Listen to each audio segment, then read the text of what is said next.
ఈరోజు మనకు శుభ శుక్రవారం ఎందుకు అయిందంటే దేవుడు మన కొరకు సిలువలో మన పాపములు శాపములు భరించి ఆయన మన భారమును భరించి సిలువలో ఆయన ప్రాణమును పెట్టడానికి దిగివచ్చిన దేవుడుగా ఉన్నందుకు సిలువలో ఆయన చేసిన బలియాగమును బట్టి మనకు వచ్చిన విడుదల విమోచన రక్షణను బట్టి పాపము నుంచి శాపము నుంచి మమ్మల్ని విడిపించినందుకు, తండ్రితో సమాధానపరిచినందుకు, తండ్రి కృపను పొందుకున్నట్టుకు మనం అర్హులుగా చేసినందుకు ఆయన చేసిన ఈరోజు సిలువలో ఆయన చేసిన బలియాగమును బట్టి మనము దీన్ని శుక్రవారముగా మంచి శుక్రవారముగా మనము పాటిస్తూ ఉన్నాం.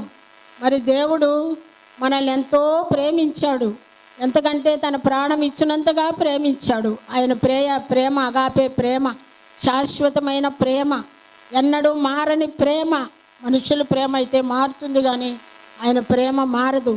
అలాంటి గొప్ప దేవుణ్ణి మనం కలిగి ఉన్నందుకు మనం అందరము ఎంతో దేవునికి రుణపడి ఉన్నాం. నిత్యం ఆయన్ని స్తుతించేవారిగా, ఆయన మహిమపరిచేవారిగా, ఘనపరిచేవారిగా ఉండాలి. సిలువలో ఆయన మాట్లాడిన 7 మాటలు ఎంతో విలువైనవి.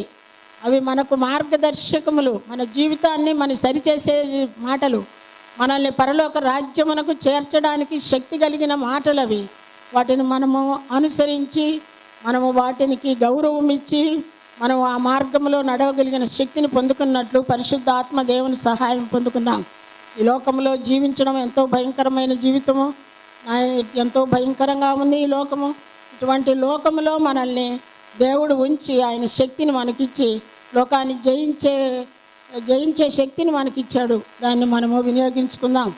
ఈరోజు మొదటి మాటగా దేవుడి సిలువలో మాట్లాడిన మాట లూకాసు సువార్త 23వ అధ్యాయము 34వ వచనం.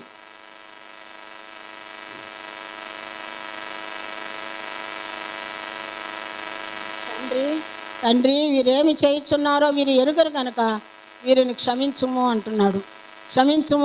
ఆయన ఏ స్థితిలో ఉన్నాడు? సిలువలో ఆయన రక్తం కారుస్తున్నాడు, బాధపడుతున్నాడు, 3 శీలల మధ్య వేలాడుతున్నాడు, దప్పికకొని ఉన్నాడు. ఆయన ఆఖరి బొట్టు రక్తం వరకు కార్చి ఉన్నాడు.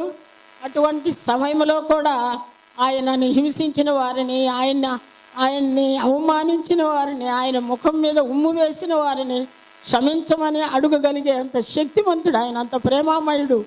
ఆయన ప్రేమను బట్టి స్తుతిస్తున్నాను ఆయన్ని. ఆయన ప్రేమ అగాపే ప్రేమ, మనుషులు చూపించే ప్రేమ కాదది. ఆయన శాశ్వతమైన ప్రేమ కలిగిన దేవుడు. ఆయన ప్రేమామయుడు, దయామయుడు, కరుణామయుడు. అందుకనే ఆయన వీరేమి చేయుచున్నారో వీరు ఎరుగురని ప్రార్థిస్తున్నాడు. మరి వారు ఏమి తెలియకుండానే చేస్తున్నారా పాపము? దేవుని అలా శిక్షించారా? అసూయ చేత అన్యాయ తీర్పు పొందేటట్లు చేశారు వాళ్ళు. అటువంటి వారిని ఆయన తండ్రి వీరేమి చేయుచున్నారో వీరు ఎరుగరు కనుక క్షమించమని తండ్రిని బ్రతిమాలుతున్నాడు. సిలువలో దేవుడు మనకు ఏమిచ్చాడు? రక్షణ ఇచ్చాడు, ఉగ్రత నుంచి తప్పించాడు, ప్రాయశ్చిత్తం మన కొరకు చేశాడు, దేవుని ఉగ్రత నుంచి తప్పించాడు. సిలువలో ఆయన మనకు స్వస్థతనిచ్చారు, పరలోక రాజ్యములో ఉండడానికి మనల్ని సిద్ధపరిచాడు. మనకి ఇచ్చిన గొప్ప భాగ్యాన్ని బట్టి స్తుతిస్తున్నాను. మనము ఒకరినొకరు ప్రేమించవాలన్నదే దేవుని ఆజ్ఞ. ఆయన ప్రేమలో ఎంతో స్వచ్ఛత ఉంది, స్వార్థపరత్వం లేదు.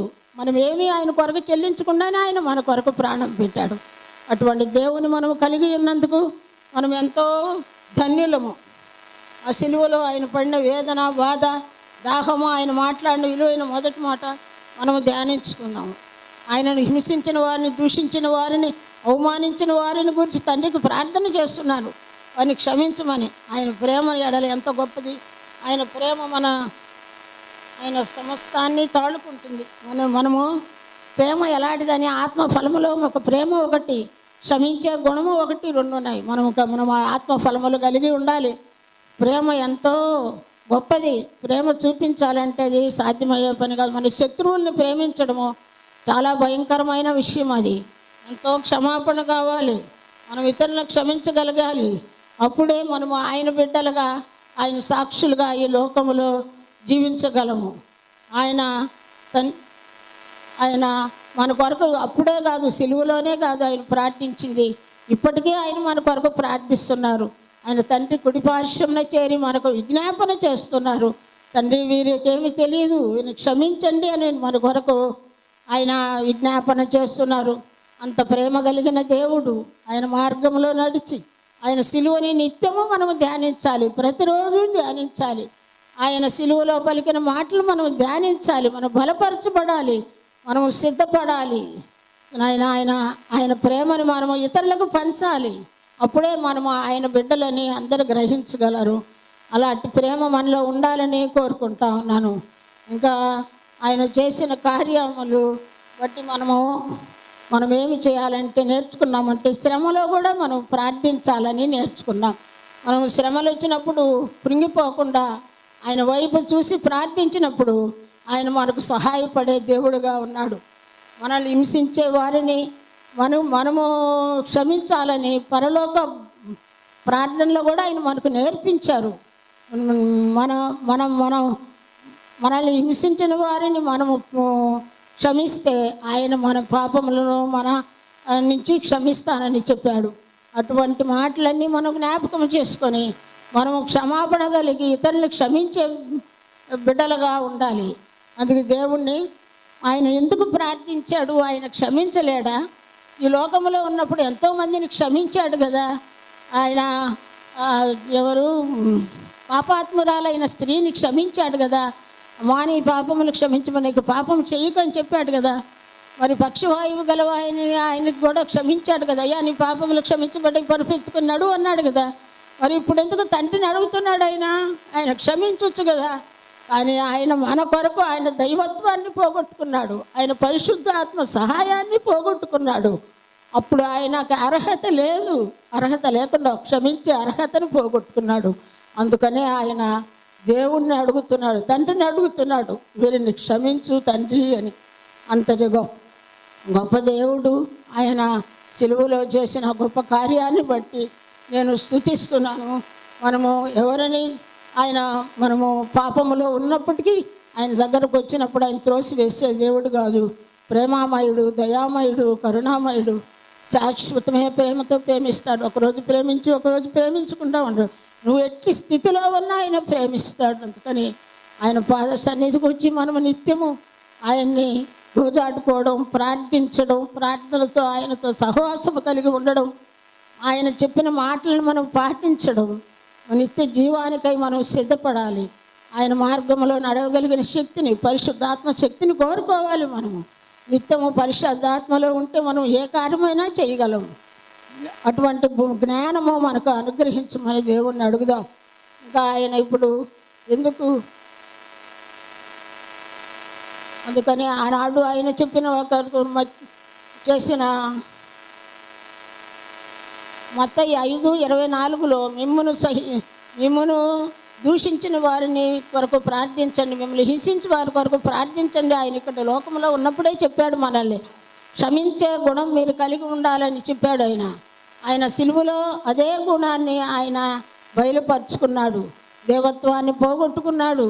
ఆయనకు ఉన్న సమస్తాన్ని పోగొట్టుకొని రిక్తుడుగా, ఎవరు దిక్కులేని వానిగా, ఆయన ఎవరు చూడనొల్లని వాడిగా తయారయ్యి సిలువలో తన ప్రాణాన్ని పెట్టాడు. అలాగే మనము ఆయన చెప్పిన మాటను, సిలువలో ఆయన చెప్పిన మొదటి మాట ప్రకారం ఒకరినొకరు క్షమించుకోవడం, ఒకరినొకరు ప్రేమించుకోవడం, ఒకరినొకరు ఆదరించుకోవడం, అదే మనము దేవునికి ఇచ్చే బహుమానం. అలా మన జీవితాలు ఉండాలని కోరుకుంటూ ఈ చిన్న వాక్యాన్ని ముగిస్తూ ఉన్నాను. ఈ సమయం ఇచ్చిన డేవిడ్ పాస్టర్ గారికి నా వందనాలు. పరిశుద్ధ ఆత్మ దేవునికి నా కృతజ్ఞతలు తెలుపుకుంటున్నాను.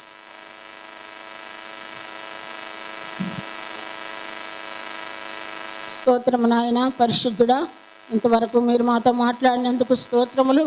మా హృదయాలు ఎరిగిన దేవుడు అయ్యా, నువ్వు సిలువలో నాయన నిన్ను హింసించిన వారిని క్షమించమని ప్రార్థించిన దేవుడివి నాయన.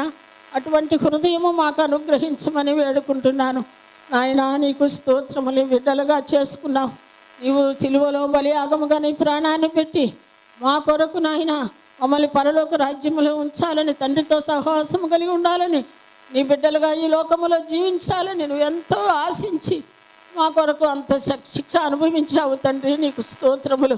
ఈరోజు నీ మొదటి మాటను మేము ధ్యానించి ఉండగా అలాంటి క్షమాగుణము మాకు అనుగ్రహించండి. ప్రేమ కలిగిన తండ్రి, నీ ప్రేమ కలిగిన హృదయాన్ని మాలో కుమ్మరించండి తండ్రి. నీకే స్తోత్రములు చెల్లించుకుంటూ ఆయన నువ్వు ఇచ్చిన ఈ సమయాన్ని బట్టి నీకే కోట్ల కొలది స్తుతులు స్తోత్రములు యేసయ్య నామములో సమర్పించి వేడుకుంటున్నాను తండ్రి. ఆమేన్. దేవునికి స్తోత్రం చెల్లించుదాం. స్తోత్రం స్తోత్రం స్తోత్రం. పరిశుద్ధాత్మ దేవుడు చక్కగా మనకు కావలసినటువంటి ఆలోచనలను అనుగ్రహించినందుకు మరి తన దానందుకు దేవునికి స్తోత్రం చెల్లించుదాం. స్తోత్రం స్తోత్రం స్తోత్రం స్తోత్రం స్తోత్రం.